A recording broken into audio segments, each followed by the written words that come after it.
The purpose of this lecture is to see the unity in the stories that we find in Genesis, a unity that has to do with the themes of people, land, and nations. There is a unity between the story of creation, the covenant with Abraham, and as we move beyond Genesis, these themes continue to show up in the telling of the story of Israel. In fact, we can, as we'll see at the end of this lecture, extend these themes to an interpretation of Jesus' message of the kingdom. So this is a grand scope lecture, an attempt to pull together major parts of the Old Testament in terms of these three themes that are presented in Genesis.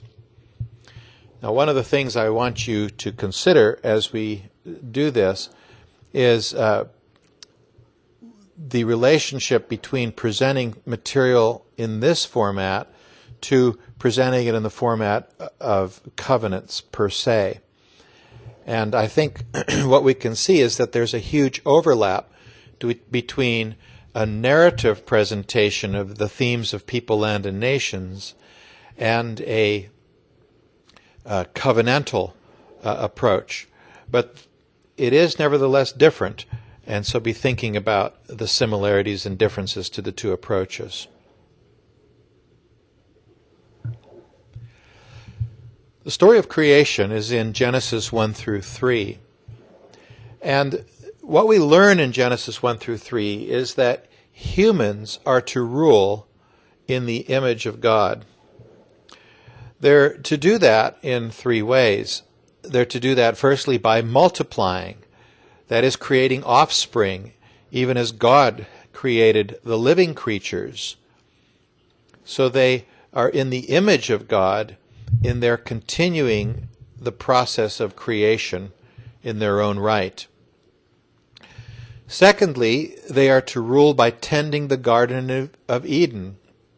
They're to oversee the land that God has given Adam and Eve. And thirdly, they're to rule by naming and overseeing the creatures, as we see in Genesis 2, 19 through 20, with Adam. They're to be in the Garden of Eden, which has one river from which other rivers flow to other parts of creation, to the lands of Havilah, Cush, to the land east of Assyria, and to the land of the Euphrates.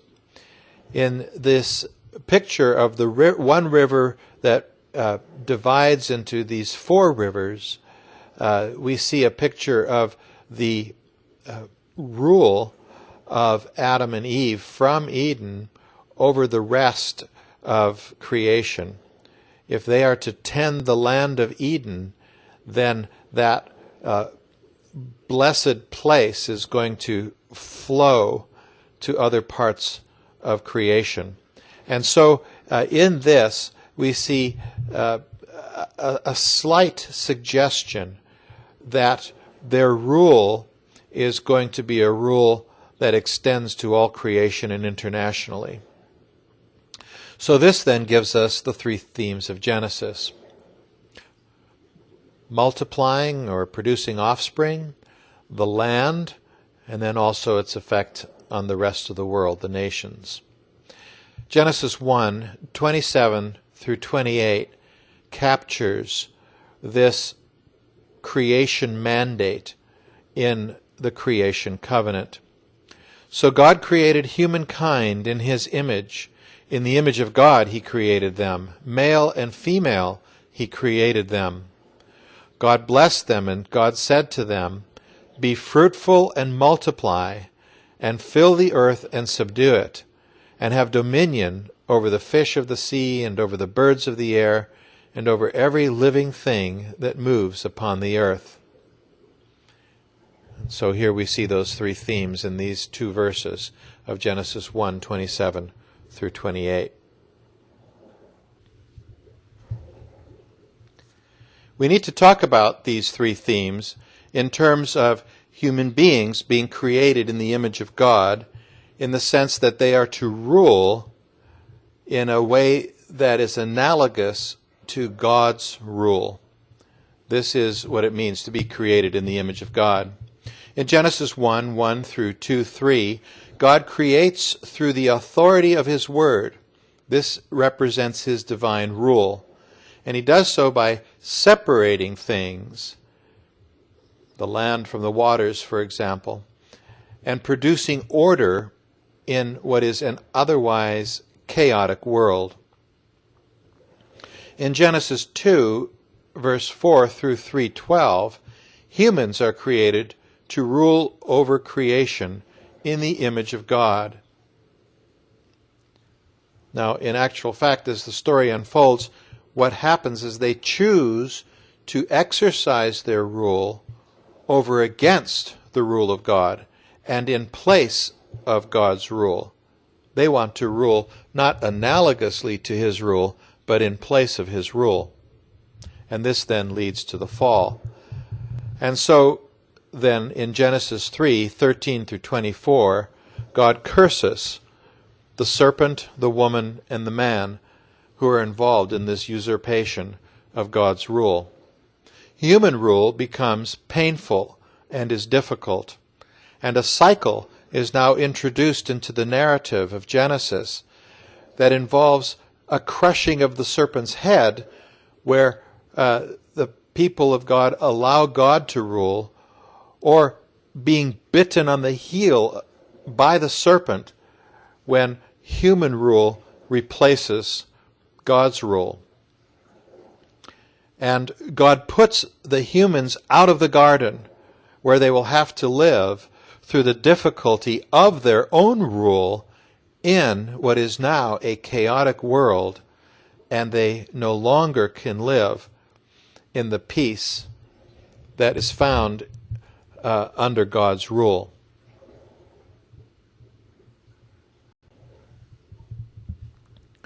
This theme of rule continues throughout Genesis, and we see, first of all, that God's rule and human rule are related through the narratives. When God rules, good comes in the story.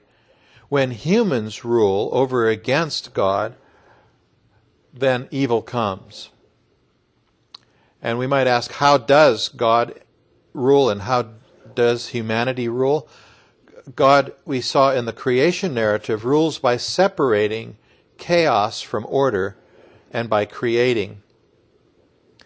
And then in the case of humans, we can say something positive and something negative. Positively, humans rule by male and female becoming one flesh and multiplying, and by being God's stewards of creation.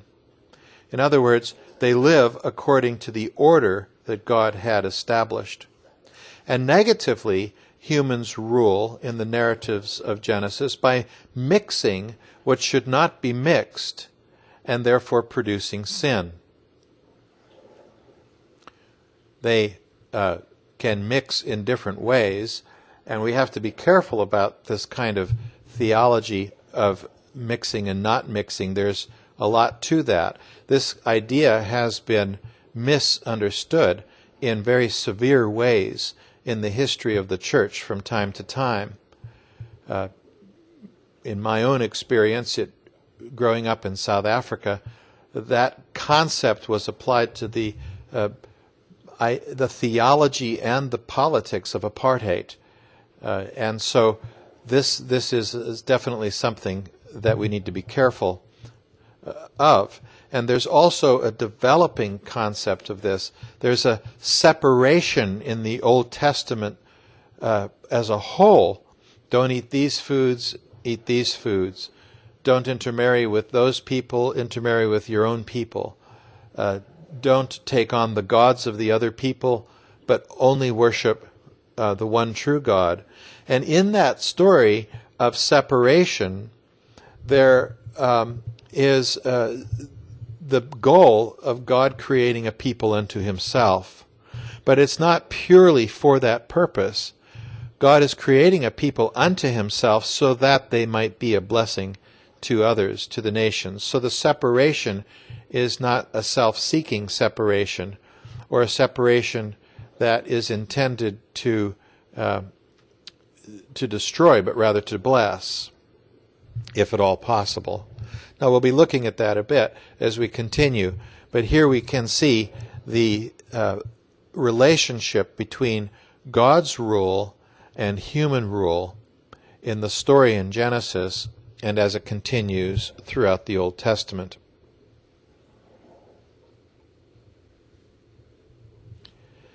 In this slide, we can see some comparisons.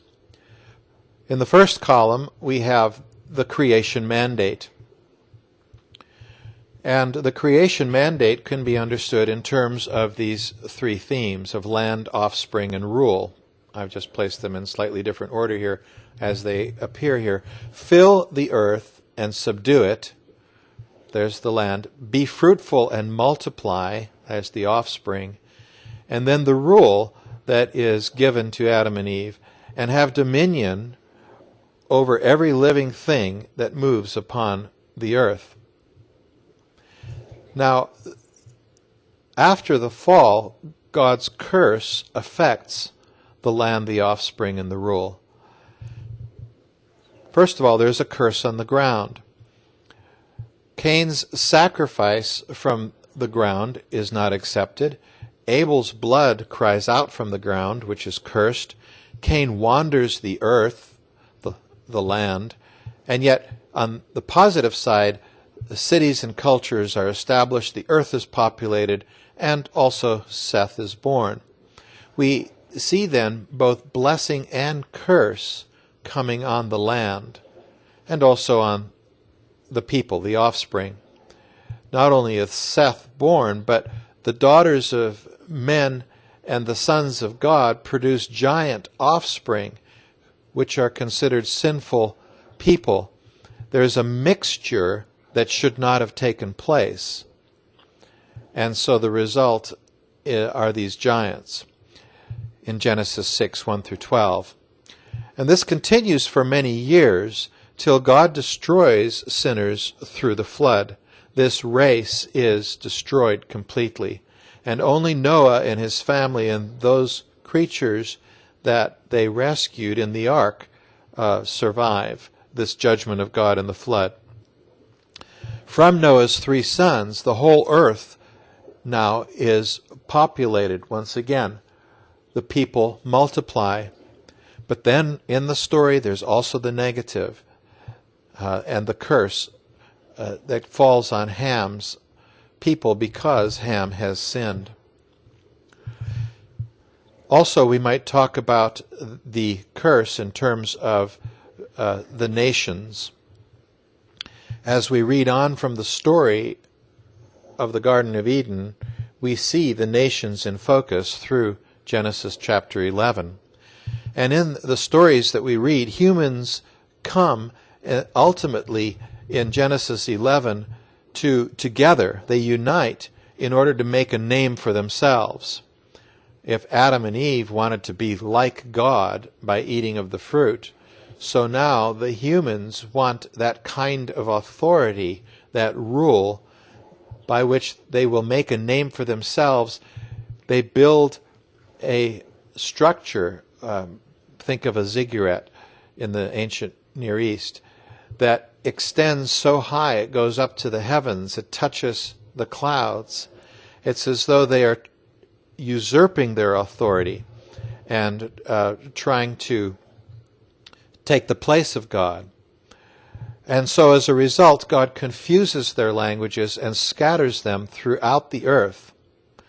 Now this is a curse of the nations that also will ultimately allow in the story a blessing to the nations from God's people. And that blessing begins with the covenant that God makes with Abraham, or really Abram as his name is in Genesis 12. First of all, God promises that he will bless them with land. Go to the land I will show you, he says to Abram. And then God will bless Abram with an offspring. And this is a miraculous gift because Abram and Sarai are not able to produce an offspring of their own. God says, I will make you a great nation. And then thirdly, this offspring in their land will become a blessing to the other nations. Those who bless and curse you will be blessed and cursed. And in you all the families of the earth will be blessed, God says to Abram in Genesis 12. So here we see the parity, the similarity between the creation mandate and the covenant with Abram. And we also see how the curse that God delivers to Adam and Eve and to the serpent is a curse that affects the same three areas of land, offspring, and the rule, the universal rule.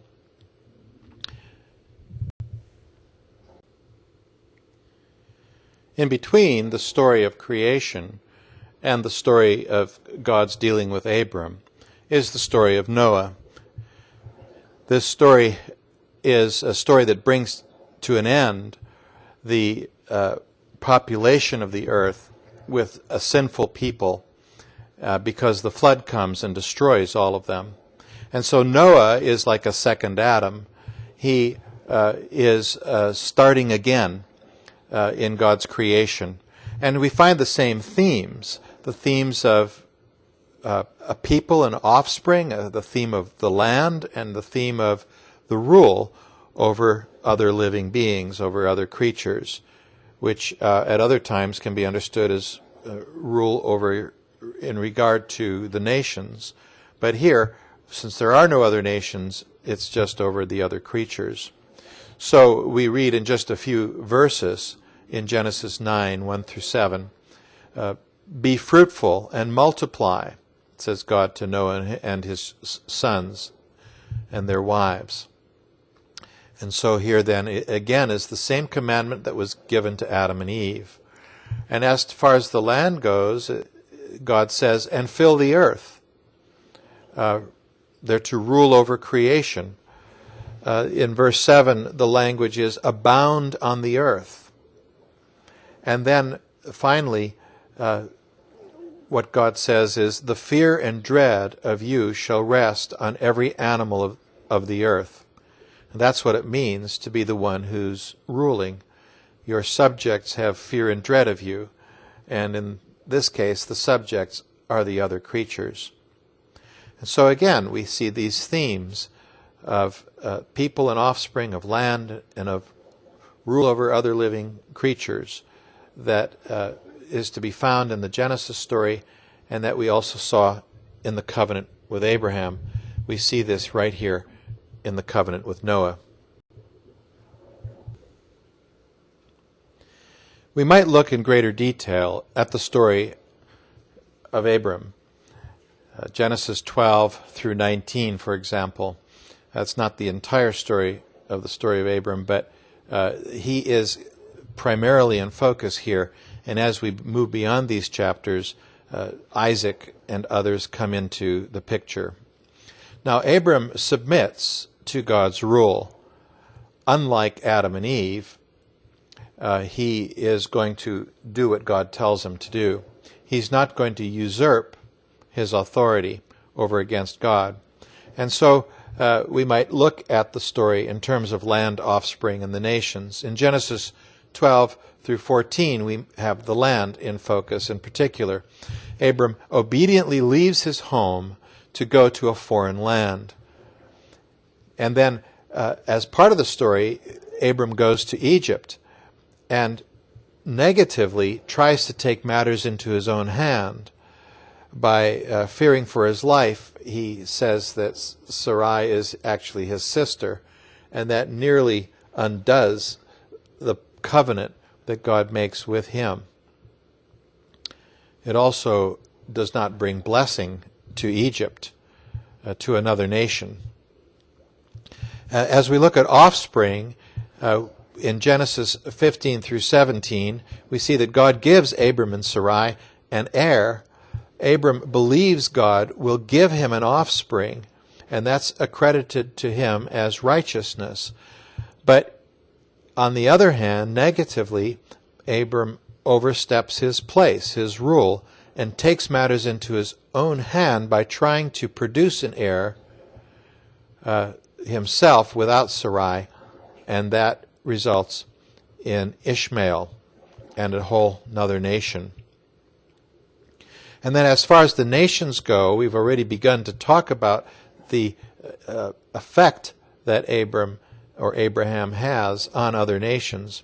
In Genesis 18, God reveals Abraham's mission to the nations. He has a mission to the nations. Abraham also, in an earlier chapter, chapter 14 of Genesis, defends 5 kings against 3 kings and recovers his nephew Lot. But 2 of the kings that Abraham defends are kings of Sodom and Gomorrah, and they rule unrighteously, as we read in the stories of Genesis 18 and 19. And another story that we have in Genesis 20 is the story of Abraham bringing danger to Abimelech, just as he brought danger to the Pharaoh of Egypt. He now brings danger to Abimelech by the way in which he represents who Sarah is. And so this is an example of the blessings and the curses that this people of God is starting to bring on other nations. As we read on in Genesis, we move to the next patriarch, Isaac. And as we've already seen, he is the right offspring for Abraham, not Ishmael. The story is told in Genesis 20 through 22. The land in which Abraham is living is the future land that the Israelites will inherit hundreds of years later, after they come out of Egypt. It is the land of Canaan. And foreshadowing that presence in the land of God's people is a simple story of Abraham buying a burial field, Machpelah, in Genesis 23. He has a foothold in what will be the future land of his offspring.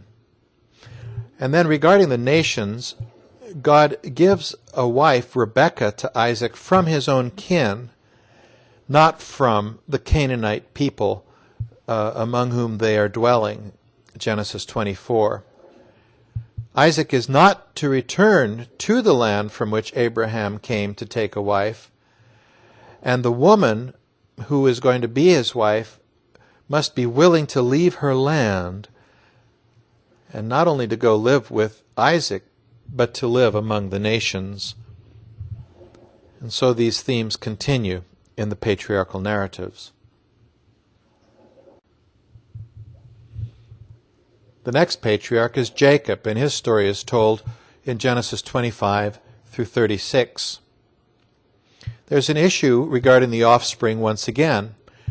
As with Isaac and Ishmael, now we have Jacob and Esau being born to Isaac. And the question is, who is to be the heir? And you know the story that the older one serves the younger one. Jacob receives the inheritance. The inheritance comes to Jacob in Genesis 27, and then in Genesis 36 we have a list of the sons of Esau. So another nation is born out of Esau. The land is also in focus here. Isaac is in Gerar and Beersheba in Genesis 26. Jacob returns and buys land called Succoth in Genesis 31 to 33. And Jacob goes to Bethel in Genesis 35. As to the nations, Isaac brings danger to Abimelech. The Philistines and the Gerarites oppose his presence, Genesis 26. Jacob gets wives from his kin, not the Hittites. And God promises him land and offspring in Genesis 27 to 29. Jacob has two wives, Leah and Rachel. Leah is the unwanted bride, but is blessed with a number of children. Rachel is the wife he wanted, but was barren. She does bear him two children, but the second child leads to her death. She dies in childbirth. But also, both Leah and Rachel have concubines for Jacob, and so some other children come from them, from the handmaids. And we read those stories in Genesis 29 through 30. We also have the story of Dinah being raped by Shechem the Hivite. And so we have the issue of tension between this family as it's developing into a nation and the other peoples with whom they are in contact.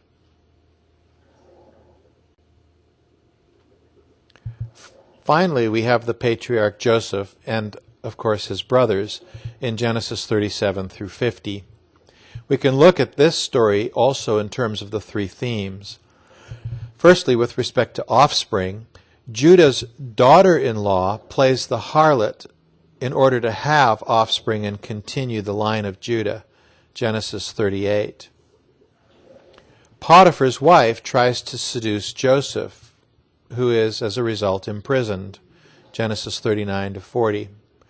Joseph and his brothers, we find, are reconciled in Genesis 45, and so the offspring of Jacob are once again a united people. The offspring of the Israelites is told in Genesis 46, and then Jacob finally blesses his children and the grandchildren of Joseph's children in Genesis 48, and then he dies, Genesis 49. Joseph's death in Genesis 50 then brings Genesis to a close. But what we have then at the end of Genesis is the story of how God has fulfilled his promise to Abram to create a nation from him. What about the land? Well, the story of Joseph is the story of the patriarchs leaving the land that they would ultimately inherit. Joseph is hated by his brothers and sold to the Midianites and taken to Egypt, Genesis 37. Isaac and Joseph's brothers then are brought to Egypt because of the famine, and Joseph receives them and helps them settle in the land of Goshen, Genesis 46. So they are now a people, but they're outside the land. And then as to the story of God's people in relationship to the nations, well, they're in Egypt. And Joseph is bringing a blessing to Pharaoh and the Egyptians by saving them from the famine, but also, as we read in Genesis 41:57, he brings a blessing to all the world because the other nations come to get grain from Egypt during this time of worldwide famine. And so these themes then continue through the story of Joseph and his brothers and bring the book of Genesis to a close.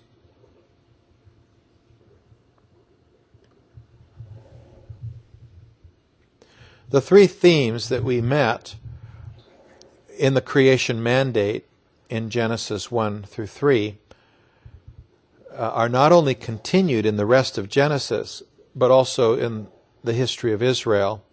And so we might, in this chart, for example, compare God's revelation of himself in the burning bush to Moses in Exodus 3, and then what we read in Deuteronomy 32 just before Moses dies in the first column here, and then we can compare that to the re-establishment of the covenant in Joshua 24 with the people of Israel now in the land. So in Exodus 3, we read that God says he will deliver his people from slavery, and he will form them into his treasured possession. We read in Exodus 19, 5 through 6. And yet, in Deuteronomy 32, verses 15 through 35, we read that God will punish sinful Israel. So God is establishing a people. He delivers them, he establishes them, but he also promises to punish them for their sins. As to the land, God will take them to a land flowing with milk and honey, God says to Moses in the burning bush, Exodus 3:9. In Deuteronomy 32 and 33, we have God speaking to Moses at the time that Israel is about to enter into the promised land. And then there's also something regarding the nations in God's revelation to Moses in the burning bush. God will deliver his people from Egypt. Egypt is the nation that has turned against his people. And he will give them the land of the Canaanites, the Hittites, the Amorites, the Perizzites, the Hivites, and the Jebusites. Exodus 3:8. In Deuteronomy 32, verse 43, as they're about to enter the land, God says that he will cleanse the land for his people.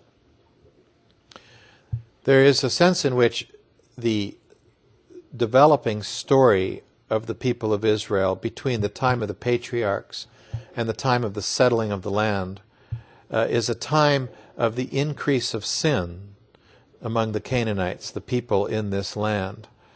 And so it's when their sin reaches its fullness that God brings judgment upon them. He does not simply give the land to his people because he needs land for them. It's not simply a land grab, but it's a punishment of a sinful people and a blessing of his own people as he gives them the land.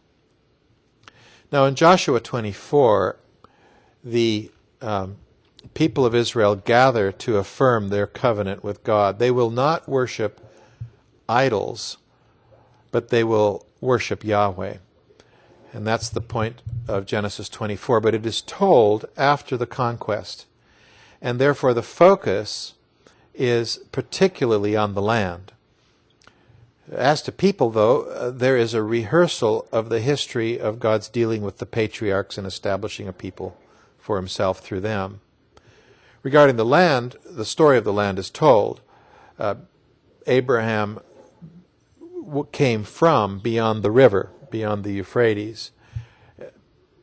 It's mentioned that the patriarchs passed through the land of Canaan. It's mentioned that Esau gets the land of Seir, and that Jacob then goes down to Egypt. It's mentioned that the people of God live in the land of the wilderness, and then in the land of the Amorites, east of the Dead Sea, and then they enter into the land of Canaan. And as to the nations, it's said that the citizens of Jericho fought against you, God says, and also the Amorites, the Perizzites, the Canaanites, and the Hittites, the Girgashites, and the Hivites, and the Jebusites. Notice some of those names are names that we find back in Exodus 3, verse 8. But God says, I handed them over to you. And so here's a negative relationship with the nations in Joshua 24, verse 11. Now we can extend this story of Israel and this look at the story in terms of the people, the land, and the nations as we look at the story of the exile and the return from exile of Israel. By sending Israel into exile, God rejects his people, he sends them out of their land, and he lets the nations rule over them. And when he restores them from exile, he restores Israel as his people. He returns Israel to their land, and he restores Israel's self-rule, at least potentially. The story of the return from exile is not a clean story, and they are still dominated by other powers and other authorities, which means that there is something left to accomplish, and that something left is in fact God's bringing his own kingdom, and that comes, as we know in the New Testament, through the ministry of Jesus. So we can conclude this lecture by looking at these themes of people, land, and nations in terms of Jesus and his kingdom. Jesus, in his ministry, gathers a people from exile, the exile of their sins, to live under God's kingdom rule. He chooses representatively 12 disciples, the 12 tribes of Israel. He is part of the baptismal ministry of John the Baptist at the very beginning, which is a repentance act for the forgiveness of sins as the people come out of exile. And so they come to live under the kingdom rule that is described in the Sermon on the Mount, for example, that Jesus delivers to them on the mountain. As to the land, Jesus sends his disciples throughout the land of Israel. Now, the language of conquer isn't used, but in essence, to conquer it with the good news of the kingdom. See, the 12 tribes of Israel take the land of Canaan. The 12 disciples of Jesus in Matthew 10 go from village to village and town to town to proclaim the good news of the kingdom. So there's an analogy there with the settling of the land. People enter the kingdom by accepting the good news and by repenting, and also by experiencing the casting out of demons and the miracle ministry of the disciples. And so this is a kind of conquest of Satan's territory. But this is not really a geographical understanding. Jesus does not become king over Israel. And in fact, he sets himself up as a replacement of the temple. He cleanses the temple, and he provides the sacrifice for the forgiveness of sins once for all in his own death.